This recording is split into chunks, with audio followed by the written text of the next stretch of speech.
But who'd care about fiction anymore? We need fiction because we die. She reads as one would breathe air, to fill up and live. Hello everyone, welcome to Wicked West Books. I am Meg West, and this is my first review of the year. I will be reviewing Our Tragic Universe by Scarlett Thomas. This is a book that I got as a Christmas present from my best friend. She might not have used all of the best reasons to buy me a book, but I can't say I was disappointed in it.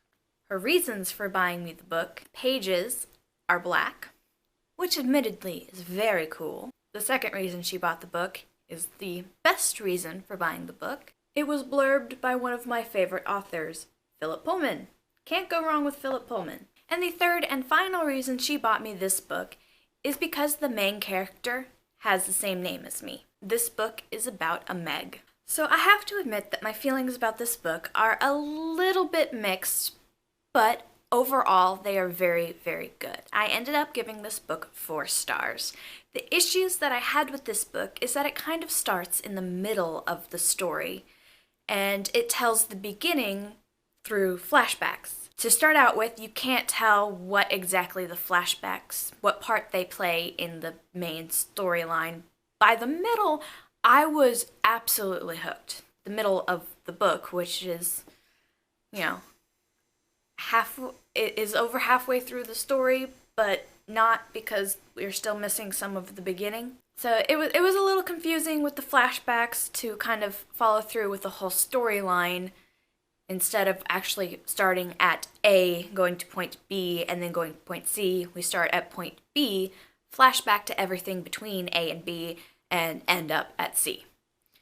So I didn't quite like that kind of storytelling, at least in the beginning. I got used to it, and I got so attached to the characters. They were fantastic. The basis of the book is that Meg is a book reviewer. So she likes books. Mostly she reads science, and her father was a science teacher in a college, so she kind of grew up around it and knows her way around science. She accidentally ends up reviewing the wrong book. In this book, author Kelsey Newman states that we will live forever. He states that at the end of the universe, people will have made a computer program and they will be able to harness the power of the end of the universe to create a kind of heaven where everyone comes back to life and lives forever. Meg doesn't like this thought. Meg is not in the best relationship. Her and Christopher are together because they think they should be more than they actually should be.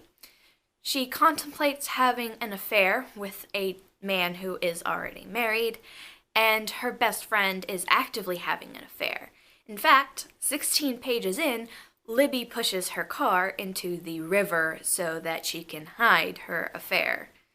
And while it's a little bit ridiculous, this book even managed to make me feel emotionally attached to Libby, and I wanted to find out who she would end up with. And I think it was mostly because we got to share in a lot of the mundane things that the flashbacks showed that allowed me to grow so attached to the characters. I'm not exactly sure when it happened. I just knew that halfway through I wanted to finish this book because it had gotten really, really good.